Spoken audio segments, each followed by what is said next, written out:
അസമിലും അരുണാചൽ പ്രദേശിലും ഭൂചലനം ഉണ്ടായിരിക്കുന്നു. അരുണാചൽ പ്രദേശിലെ അപ്പർ സിയാങ്ങിൽ 24 മണിക്കൂറിനിടെ 4 ഭൂചലനങ്ങൾ ഉണ്ടായി.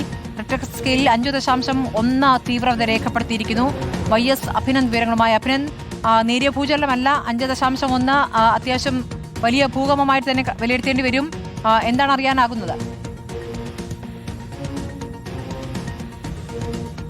സ്മൃതി, ഇതുവരെ നാശനഷ്ടങ്ങളൊന്നും റിപ്പോർട്ട് ചെയ്തിട്ടില്ല എന്നതാണ് ഏറ്റവും ആശ്വാസകരമായ കാര്യം. അസമിലും അരുണാചൽ പ്രദേശിലുമാണ് ഇത്തരത്തിൽ ഭൂചലനം ഉണ്ടായിരിക്കുന്നത്. അരുണാചൽ പ്രദേശിലെ അപ്പർ സിയാങ് ജില്ലയിൽ ആണ് 4 ഭൂചലനങ്ങൾ 24 മണിക്കൂറിനിടെ രേഖപ്പെടുത്തിയതാണ് ഏറ്റവും പ്രധാനപ്പെട്ട കാര്യം. ഇന്നലെ ഉച്ചയ്ക്ക് 12 മണിയോട് കൂടിയായിരുന്നു ആദ്യത്തെ ഭൂചലനം. 3.8 തീവ്രതയാണ് രേഖപ്പെടുത്തിയത്.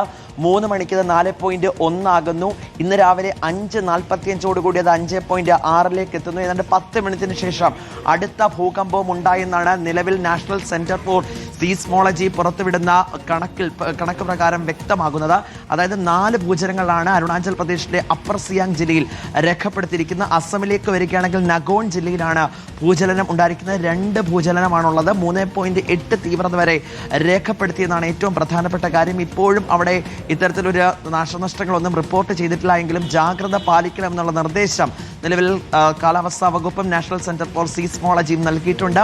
11 ഭൂകമ്പങ്ങൾ ആണ് അരുണാചൽ പ്രദേശിലും അസമിലും മൊത്തത്തിൽ നിലവിൽ രേഖപ്പെടുത്തിയത്. അരുണാചൽ പ്രദേശിൽ ഏതാണ്ട് 4 അത് അതിതീവ്രമാണെന്ന് കൂടിയാണ് ഏറ്റവും പ്രധാനപ്പെട്ട കാര്യം. ഇനി അങ്ങോട്ടുള്ള മണിക്കൂറുകൾ ജാഗ്രത പാലിക്കണം എന്നാണ് ഏറ്റവും പ്രധാനം.